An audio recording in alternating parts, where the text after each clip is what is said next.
నమస్తే friends. Government దివ్యాంగులకు కానీ వృద్ధులకు కానీ వితంతువులకు కానీ ఇతర పెన్షన్స్ ఏమన్నా ఉండని అక్టోబర్ 1కు కూడా దీపావళి కానుకగా దసరా కానుకగా సెప్టెంబర్ 1న ఎవరికైతే ఇచ్చారో వాళ్ళందరికీ ఇవ్వడానికి నిర్ణయించుకుంది. మంచిదే. మరి ఈ పెన్షన్స్ ఎవరిస్తారు? అదేమన్నా 10,000 5,000 మందా, లక్షల మంది? ఈ లక్షల మందికి ఇవ్వాలంటే కనీసం 1,000 మంది కావాలి. మరి 1,000 మంది ఎవరిస్తారు?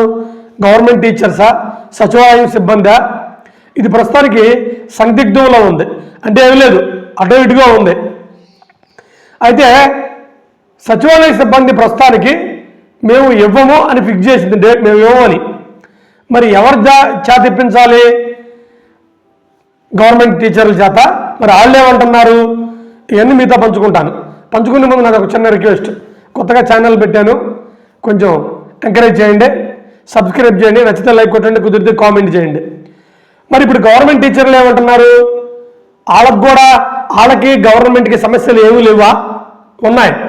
వాళ్ళకు కూడా చంద్రబాబు నాయుడు గారు తర్వాత ఇంక్రిమెంట్స్ అనేది లేకపోతే డిఏలను పిఏలను ఏవో ఉంటాయి కదా, అవి ఇస్తామని చెప్పి ఆయన అధికారంలోకి వచ్చారు. గత 4 ఏళ్ల నుంచి అవి ఇవ్వట్లేదంట ఎవరు. అటు జగన్మోహన్ రెడ్డి గారి గవర్నమెంట్ ఇవ్వలేదు, ఇప్పుడు చంద్రబాబు నాయుడు గారు కూడా వాళ్ళ గురించి పట్టించుకోవట్లేదంట. మరి ఆ గవర్నమెంట్ టీచర్స్ కూడా వాళ్ళు రెడీగా ఉన్నారంట ఉద్యమం చేయడానికి. ఆల్రెడీ వాళ్ళు కూడా అల్టిమేటం జారీ చేశారు. మరి వాళ్ళు కూడా ఆలోచిస్తున్నారు, ఇద్దామో వద్దా. మరి ఇస్తే చంద్రబాబు నాయుడు గారు మనకి ఇంకా టైం అయిపోయింది కాబట్టి వీళ్ళతో మనకి పని లేదు అని వదిలేస్తారేమో, ఇవ్వకపోతే పరిస్థితి ఏంటి, ప్రజల్లో వ్యతిరేకత వస్తుందేమో అని ఇటు సచివాలయ సిబ్బంది ఎలా ఆలోచిస్తున్నారో గవర్నమెంట్ టీచర్స్ కూడా అలాగే ఆలోచిస్తున్నారంట. సరే చూద్దామండి. ఇంకా మనకి వాళ్ళ డేట్ ఉంది కదా, 27, 28, 29, 30. మరి ఈ 3 రోజుల్లో చంద్రబాబు నాయుడు గారు పిలిచి సచివాలయం ఉద్యోగులతో మాట్లాడతారా, గవర్నమెంట్ టీచర్లతో మాట్లాడతారా అనేది ఇంకా ఎవరికి తెలియదు. నా సలహా అయితే మాత్రం సచివాలయ సిబ్బందే ఇవ్వండి, ఇస్తే మీకు మంచి పేరు ఉండిద్ది. లేదా గవర్నమెంట్ టీచర్స్ ఇవ్వండి, ఇస్తే మీకు మంచి పేరు ఉండిద్ది.